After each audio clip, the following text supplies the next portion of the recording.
Hello আমার দুষ্ট প্রিয় মিষ্টি বন্ধুরা, তোমরা সকলে কেমন আছো? বন্ধুরা, তোমাদের জন্য নতুন একটি গল্প নিয়ে চলে আসছি। বন্ধুরা, তোমরা আমাকে যে পরিমাণ সাপোর্ট করেছো সেটা বলার মতো ভাষা নেই আমার কাছে। বন্ধুরা, গল্পটি না টেনে শেষ পর্যন্ত দেখলে আশা করি তোমাদের দাঁড়িয়ে যাবে এবং তোমরা হাতের কাজ করতে বাধ্য হবে। চলুন বন্ধুরা, গল্পটি শুরু করি। বিয়ে বাড়িতে অতিথি এসে গিজগিজে হয়ে গিয়েছে চারপাশ। চারদিক থেকে ভেসে আসছে আত্মীয় স্বজনদের রসিকতা আর হাসাহাসির শব্দ। সকলের কল্লোল ধ্বনিত মুখরিত খান ভিলা। বাড়ির প্রতিটি পুরুষ সদস্যদের নামে শেষ অংশে খান যুক্ত আছে। তাই তো বাড়ির নেমপ্লেটে শোভা পেয়েছে কি খান ভিলা। সময়টা আশায়ের মাঝামাঝি। বাহিরে তীব্র বেগে বাতাস বইছে। সকাল থেকে বৃষ্টি হয়েছে এক নাগারে। তবে এখন আর বৃষ্টি নেই, ঝড়ো হাওয়ার সাথে গুড়ি গুড়ি কয়েক ফোঁটা পড়ছে। বাড়ির গৃহিণীরা কোমরে আঁচল গুজে রান্না বসিয়েছে চুলায়। বাহিরে কোনোভাবেই রান্না বসানো যাচ্ছিল না, যেভাবেই হোক মেহমানকে তো আর না খাইয়ে বিদায় দেওয়া যাবে না। আফিয়া বেগম গলার স্বর একটু উঁচু করে কি মেহেরিমা ই বলে ডাক দেয়। সাথে সাথে মেহেরিমা নামক এক 6 বছরের কিশোরী ছুটে আসে। শান্তভাবে জিজ্ঞেস করে, খু কিছু বলবে মা? আফিয়া বেগম শান্ত গলায় জবাব দেয় না, বরং গলায় একটু তেজিভাব ফুটিয়ে বলল, কয়টা বাজে? মেহেরিমা এক গাল হেসে উত্তর দেয়, 11টা মা। আফিয়া বেগম এবার দ্বিগুণ তেজি গলায় বললেন, 11টা বেজে গেছে, বরযাত্রী আসলো বলে। বলি, মেয়েটা যে 2 দিন ধরে না খেয়ে পড়ে আছে সেদিকে খেয়াল আছে তোদের? আমাদের কথা না হয় শুনছে না, কিন্তু তোরা বাকি 3 জন আছিস কি করতে? বল আমায়। মেহেরিমার মুখের হাসি নিভে গেল। গত 2 দিন ধরে তো তারা কম চেষ্টা করছে না ঝুমুরকে স্বাভাবিক করার। কিন্তু খাওয়া তো দূর, সে কারো সাথে কথাই বলছে না। হাসি খুশি চঞ্চল মেয়েটা নিজেকে বন্দি করেছে জায়নামাজে। কিছুক্ষণ পরপর দীর্ঘ সেজদায় পরে ফুপিয়ে ফুপিয়ে কেঁদে উঠছে। মেহেরিমা যখন তাকে বুঝাতে গেল তখন ঝুমুরের সেই কি কান্না। বাঁধভাঙ্গা কান্নায় ভেঙে পড়ে মেহেরিমার গলা জড়িয়ে ধরে বলল, ও মেহেরিমা, তোরা একটু সবাইকে বুঝা না রে। আমি তো তোদের সবার ছোট। সবাইকে রেখে আমাকে বিয়ে দিয়ে দিচ্ছে, আমি মেনে নিতে পারছি না রে। আমি তো কারো বোঝা না, বল। আমার বাবা ভাই সবাই আছে, তবুও কেন বাবা আমাকে এরকম একটা কারণে পর করে দিচ্ছে? আমাকে কেন তোরা বিদায় করে দিচ্ছিস? আজ আমার আল্লাহ ছাড়া কেউ নেই। উত্তরে মেহেরিমা কিছুই বলতে পারেনি। কি উত্তর দিবে সে? সত্যিই তো ঝুমুর বাড়ির সবারই ছোট। কাকুর মাথায় বিয়ে নামক ভূত কেন চাপল তা কেউই বুঝতে পারছে না। আজকাল অহরহ এমন ঘটনা হয়, তাই বলে কি মানুষ ছেলে মেয়ের ইচ্ছের বিরুদ্ধে বিয়ে দিয়ে দেয়? তিনি শুধু বিয়ে ঠিক করেছেন এটাই জানাননি, সাথে ভয়ানক হুমকিও দিয়েছে এই বিয়েটা না করলে তিনি বাড়ি ছেড়ে বেরিয়ে যাবেন। ঘটনার আকস্মিকতায় সবাই বাকরুদ্ধ হয়ে যায়। কি? কেন? কিভাবে?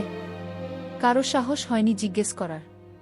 মেহেরিমা যখন এসব ভাবায় ব্যস্ত, আফিয়া বেগম বিরক্ত হয়ে দাঁত কটম করে ধমকের সুরে বললেন, ভাবতে ভাবতেই তো 2 ঘন্টা পার করে দিলি। না দিলি কথার উত্তর আর না খাবারের প্লেট নিয়ে ঝুমুরের কাছে গেলি। মেহেরিমা এতক্ষণে মায়ের হাতের দিকে খেয়াল করল। তার হাতে যে খিচুড়ির প্লেট ছিল এতক্ষণ সে খেয়ালই করেনি। খানিকটা হেসে আফিয়া বেগমের হাত থেকে খিচুড়ির প্লেটটা নিয়ে দোতলায় উঠে যায়। আফিয়া বেগম দীর্ঘশ্বাস ফেলেন। ঘোমটা টেনে আবারও যায় রান্নাঘরের দিকে। দেখতে দেখতে কেটে গেল 3 ঘন্টা। থেকে থেকে আব্দুর খানের মন বিষণ্ণতায় ঢেকে যাচ্ছে।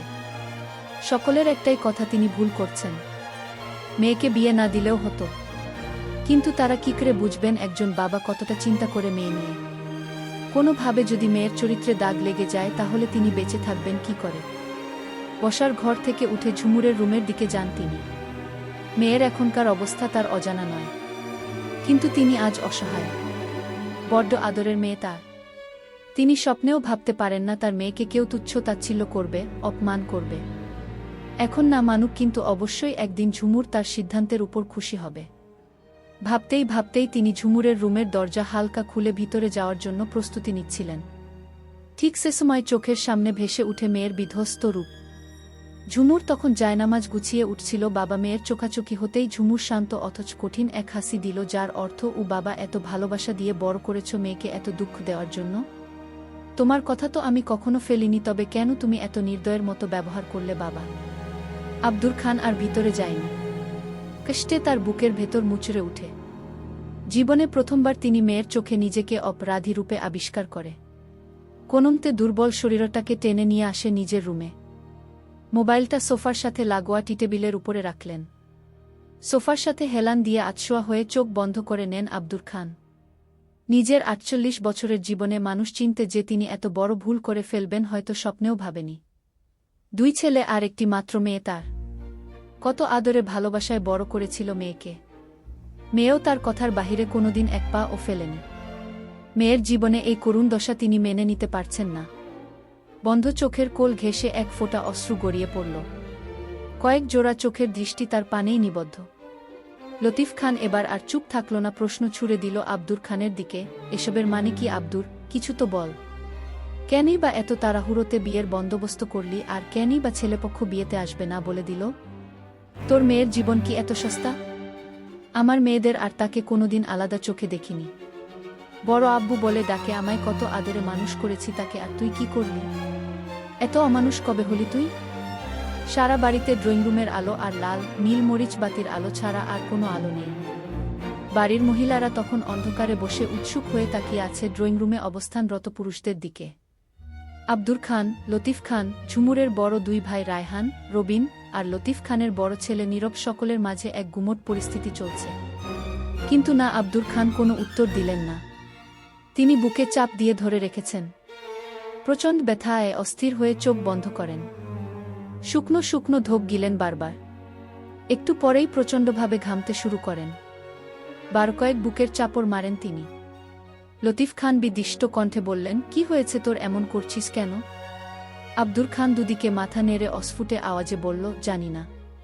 নীরব জোরে জোরে তার মাকে ডেকে বলল, কাকার মনে হয় শরীর খারাপ করছে, প্রেশার বেড়েছে হয়তো। 1 গ্লাস তেঁতুল পানি আনো তাড়াতাড়ি। আফিয়া বেগম যাচ্ছি বলে দ্রুত রান্নাঘরের দিকে চলে যান। ততক্ষণে ঝুমুর নিচে নেমে এসেছে। তাকে দেখেই সাফিয়া বেগম বুকে জড়িয়ে কেঁদে দেয়। ঝুমুর কিছু জিজ্ঞেস করবে এর আগেই আব্দুর খানের চিৎকার ভেসে এলো, আমার ঝুমুরকে তোমরা দেখে রেখো।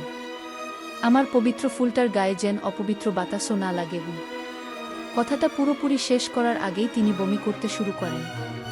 বমির মাত্রা এত বেশি ছিল যে নাক মুখ দিয়েও গল গল করে বের হয়। সবার মুখ মুহূর্তেই কালো হয়ে যায়। ঝুমুর বাবা বলে চিৎকার করে কেঁদে দেয়। দৌড়ে আসতে নিয়ে শাড়িতে পা বেজে মুখ থুবড়ে পড়ে যায়। নীরব ধরতে গিয়েও ধরল না, উল্টো দিকে ঘুরে চোখ বন্ধ করে নিঃশ্বাস ছাড়ে সে। রায়হান দ্রুত গিয়ে তার বোনকে ধরে, আর রবিন গিয়ে ধরে তার বাবাকে।